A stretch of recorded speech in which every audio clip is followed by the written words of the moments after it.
This is the Nebraska Broadcasters Association History Project. It's a production of the Nebraska Broadcasters Association as we look at people and personalities who have made Nebraska radio and television what it is today. Today we're recording at WOWT Channel 6 in Omaha. Our thanks to Jeff Sabin for the help. I'm Neil Nelkin for the NBA. Broadcast journalists have always been among the most visible personalities in television and radio. They become an integral part of the communities they serve. They represent the broadcast station to the public, and they develop a trust with their audience that most other broadcasters really cannot equal. Today's guest is one of those broadcast journalists, a very well-known face to Omaha television audiences. During his time on the air, he was known for presenting facts and for his integrity. Helped to establish a successful news operation in Omaha over many years, very popular with his viewers. We welcome Gary Kerr to the Nebraska Broadcasters Association History Project. Gary, thanks for your time. Thank you very much for asking me. It's a privilege to be here, and I enjoy doing this. We're looking forward to hearing all you have to tell us. All right. How did it start? Let's go back to the beginning. How did you get into this business of radio and television? Well, I was born on a farm in South Dakota, raised there near Sioux City, actually. And one of the stations that I listened to all the time was WNEX in Yankton. You know, it was maybe, 20, 30 miles away, not that far. And so I got a kind of a sense of what the broadcasting, what you would do when you were broadcasting, how it was, how much enjoyment you could have from it. And then I went to college at South Dakota State University at Brookings, South Dakota, and I got a degree in agricultural journalism and took some broadcasting courses. And out of that, I just decided, you know, rather than writing it down on a piece of paper, I think maybe I would enjoy more broadcasting it, and that's what I did. Where did you first get your opportunity on the air? Yeah, it was KSCJ Radio in Sioux City. They needed somebody in their news department, and so I was hired to do that. How long were you there at KSCJ? Well, not very long, just about 6 months is all. And I was a general assignment reporter. And then the same people that owned KSCJ also owned KTIV Channel 4. So KTIV lost one of its general assignment TV reporters, and they got a hold of me and said, Gary, why don't you come over there and do this? And so that's what I did. And, you know, I did general reporting for them.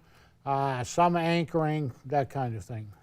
How was the transition for you from radio to television? You know, I don't remember it being that difficult. You had to wear a suit. I remember that. You know, you had to dress a little better than you did when you were doing just radio. But other than that, I don't think I saw it as being that difficult. And then from Channel 4 in Sioux City, you were looking for other opportunities. Well, I was at Channel 4 for a year, and great station, enjoyed the territory from that vicinity, would have liked to have stayed there, but I couldn't make any money. I was single, but it seemed like I was living paycheck to paycheck, and I said, well, I got to go try something else. So I got in my car and I did the tour being Kansas City, Denver, and Omaha. And here in Omaha, they needed an assistant farm director. And of course, that was just perfect for me. So I was hired as assistant to Arnold Peterson. Everybody knows Arnold Peterson. I mean, you know, he's like an icon in this area. And this was WOW Radio. WOW Radio and TV. We did both. And you worked with Dale Munson, another broadcast legend in Omaha. Dale Munson and I worked radio in the mornings. I remember this so clearly.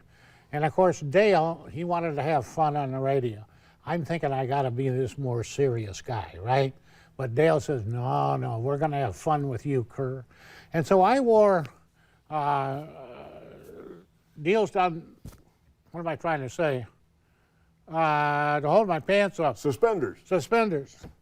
So I wore these suspenders, and Dale would be in the studio over here, and I'd be over here. And Dale would say, well, Gary, it's time for you to snap your suspenders for the people out there. And I'm like, oh, no.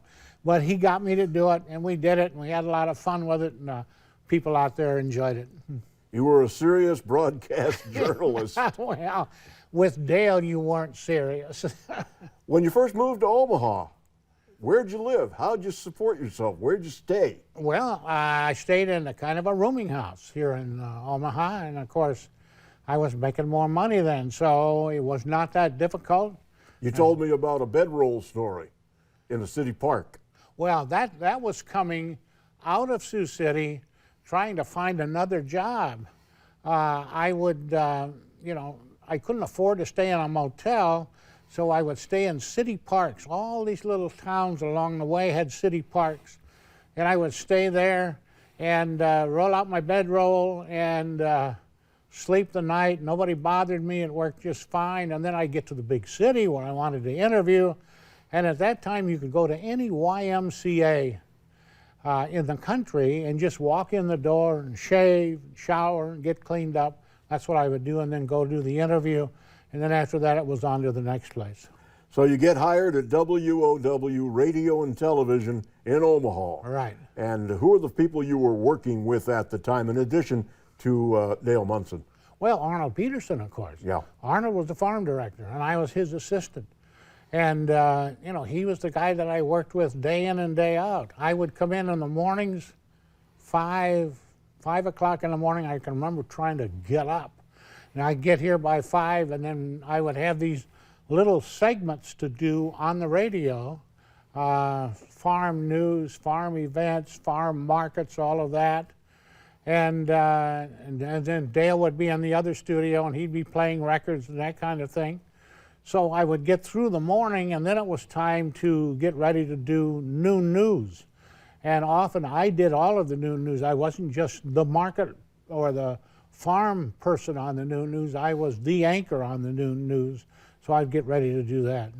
And of course, this was the days when WOW Television, Channel 6, was a CBS affiliate at that time. Yeah. And you had some connections with the network when you did some work as well, didn't you? Well, that was, you talking about the Iran thing? Sure. One of the wonderful things that I got to do while I was working for WOW Television was when the Iranian hostages, the American hostages in Iran, were released. They sent them, Iran sent them to Wiesbaden, West Germany. And so the state, because we had 3 people from our area that were among the 52 hostages that were being held by Iran, the station sent me to Wiesbaden to get that story and to hopefully get interviews with any of those 3 people. Well, I did get interviews with just one of them, and it was a telephone interview. But one of the things that I got to do there that I'd never done before was do a live broadcast from West Germany. CBS set it up so that local affiliates could do that, and it was tremendous. I'd never done anything like that before. I hadn't envisioned what it would be like, but it was just a tremendous opportunity. These were the early days of satellite, and you were talking earlier about how satellite and microwave pretty much changed the complexion of what you used to do. Well, it did, and it all came about in the mid-1970s when we changed from film to videotape. And of course, that in itself was a big step, because we were doing film, you go out, you'd shoot the film, you would write the story, you would get it on the air, but that whole process might take 2-3 hours, perhaps longer by the time you edit. You had to actually edit these pieces of film together with glue.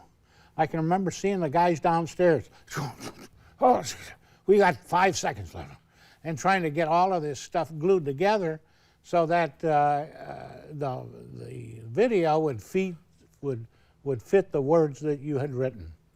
Well, with videotape, it's totally different. I mean, you would go out, you could shoot it, bring it back in, and have it on the air within minutes. And if you did have to do any editing, you did it electronically, and it was so much faster than it was putting film through a processor, for example. Along with all of that, at that same time came microwave. A live microwave truck on site sending a signal back to the station.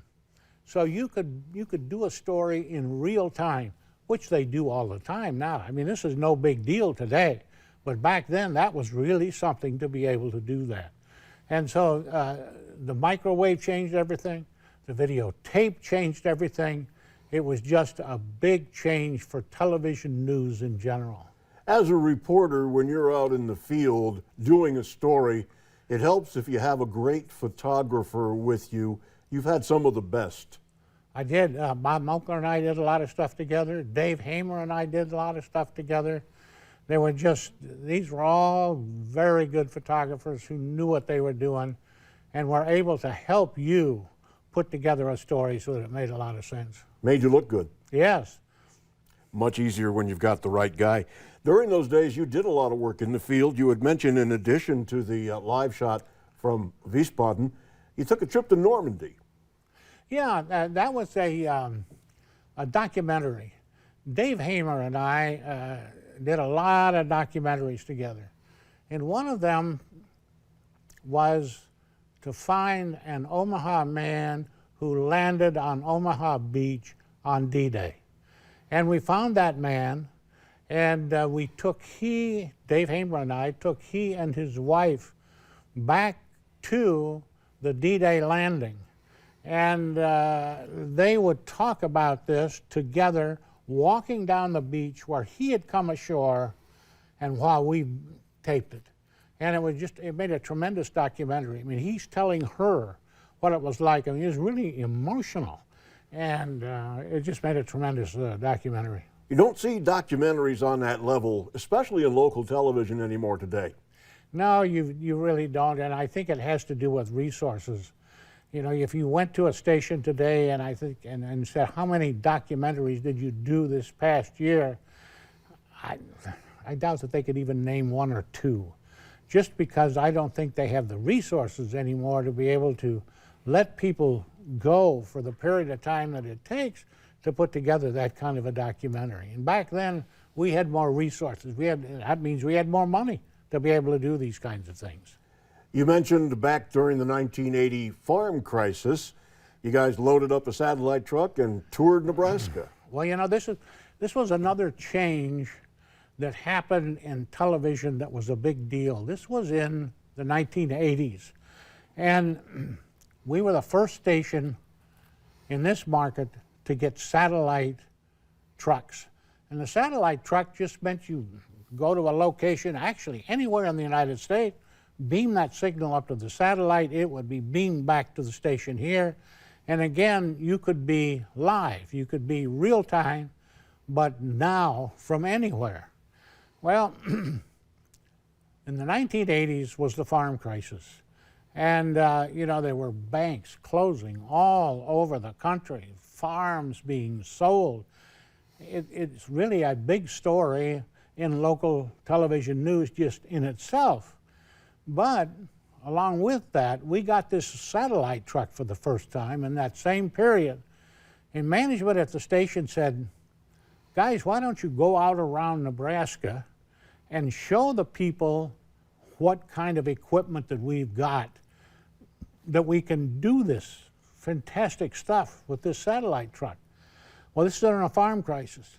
So we would drive into these small towns, WOWW TV news all over this truck. We drive into this town and people see that and they say, oh my God, the bank has closed.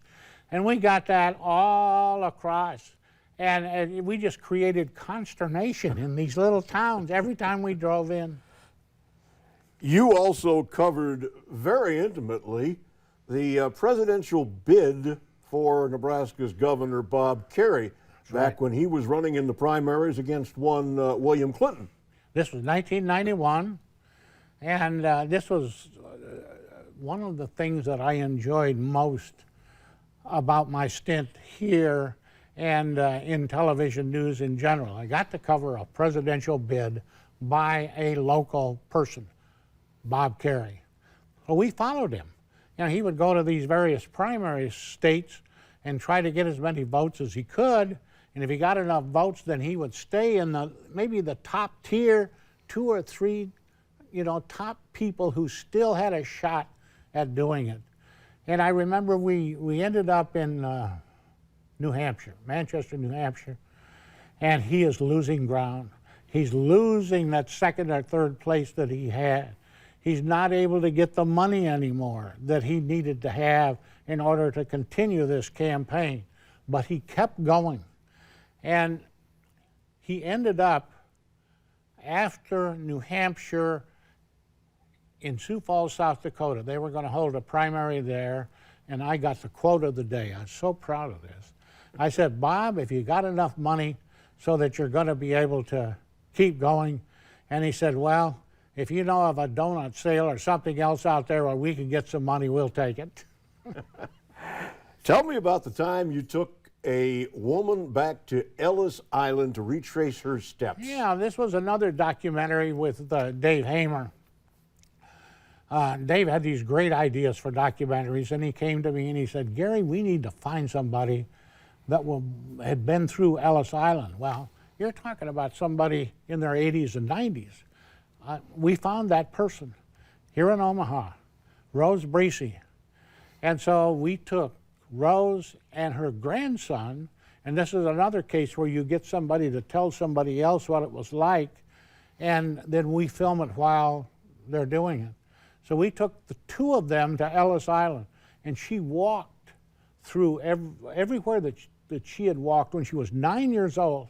She remembered it perfectly. I mean, and she's at least in her 80s. She might have been in her 90s at that time, but I think she was in her 80s. And she told him, here is what I did, here's what it was like. And we filmed it and then put together a documentary based on that. And it was more than just that. We told her story, the story of what happened to her after she came to Omaha as a 9-year-old girl, growing up, getting married, having children. I mean, it was a tremendous opportunity. And these stories still exist somewhere, if we can find them someday. Oh yeah, no, they do. Well, they exist in my house if you want to see them. You also did a special about the flood that nobody really remembers back in 1952, the flood of the Missouri River here. You know, we're having all these floods today. Yeah. The 1952 flood was bigger than that yet. It was water from one side of the Missouri River to the hills on one side of the Missouri River to the hills on the other side of the Missouri River. And again, this is another Dave Hamer story. We did a documentary remembering what that was like, getting together the people who experienced it at that time and getting them to talk about it.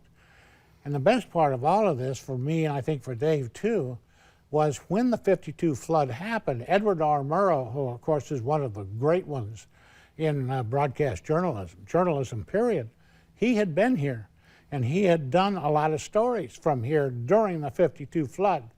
Well, Dave found this, found the video, got, I think I'm right on this, Edward R. Murrow's wife to agree to let him use this video. So we used it as part of this documentary remembering the 1952 flood. And Edward R. Murrow is such an interesting guy. He's got this flowery voice, and he just added so much to that.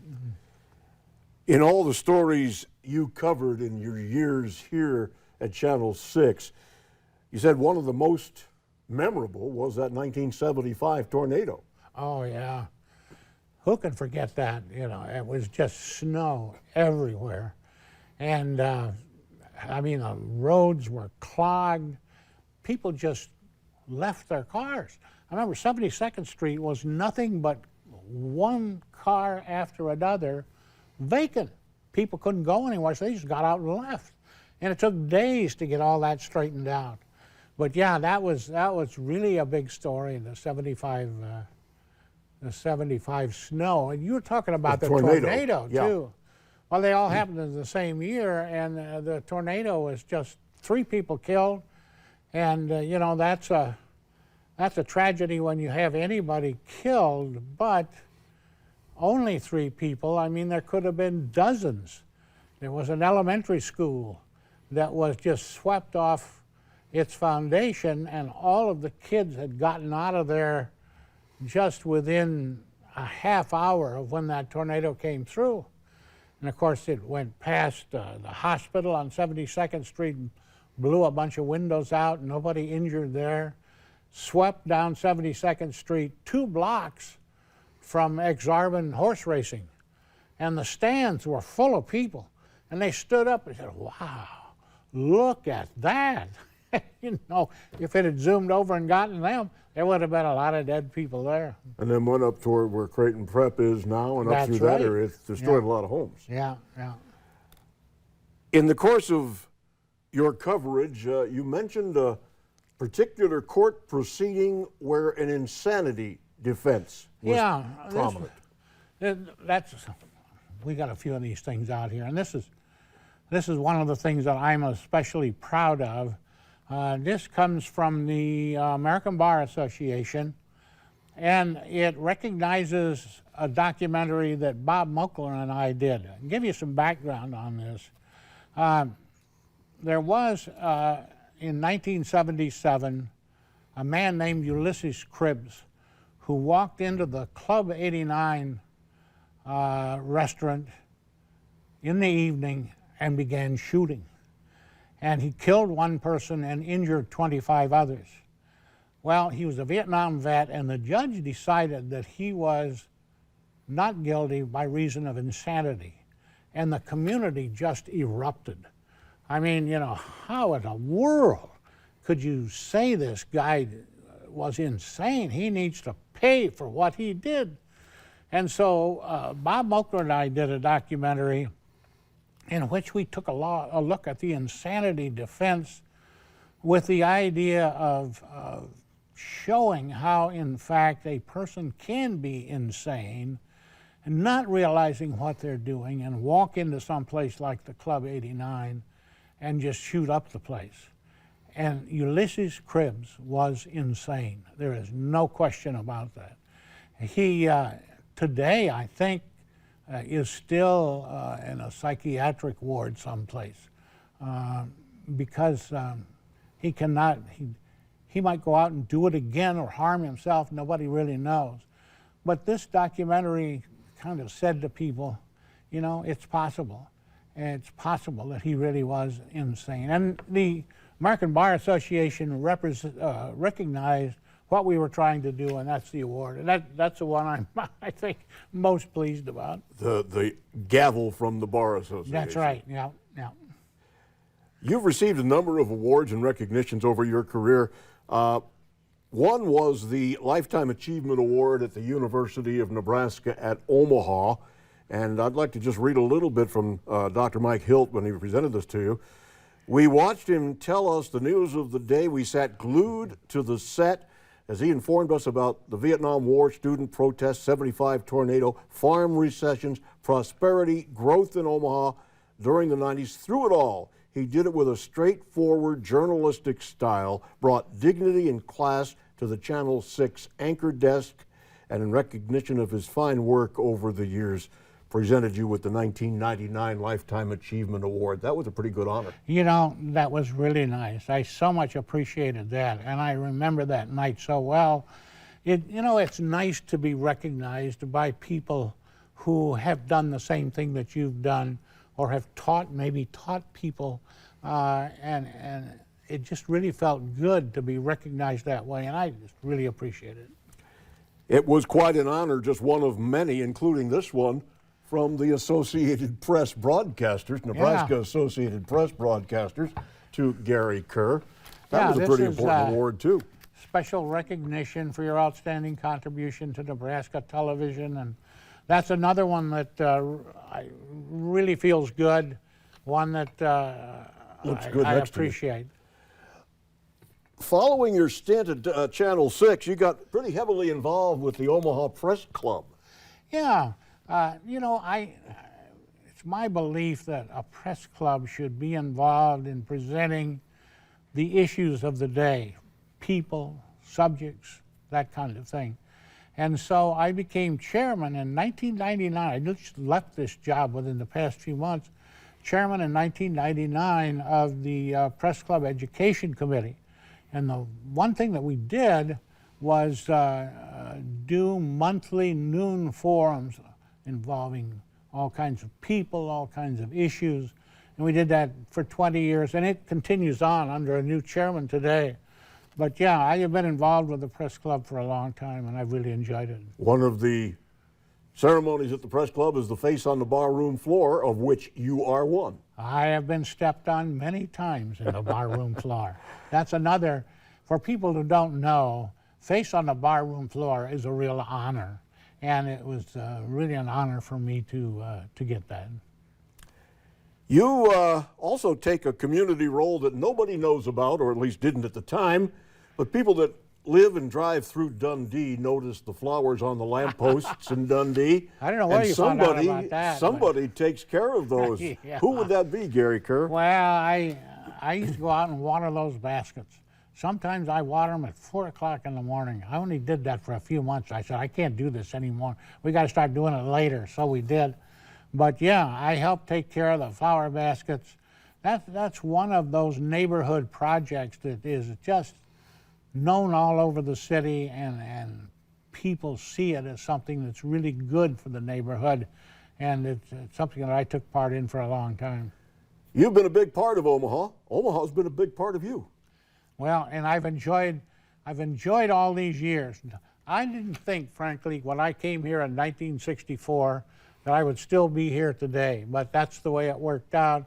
It's been great, and I've really enjoyed it. Well, the plants in Dundee appreciate it as well, Gary Kerr. Thank you. Thank you.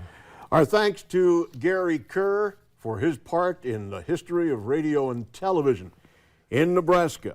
Our thanks also to Jeff Sabin and WOWT Channel 6 here in Omaha for the facilities.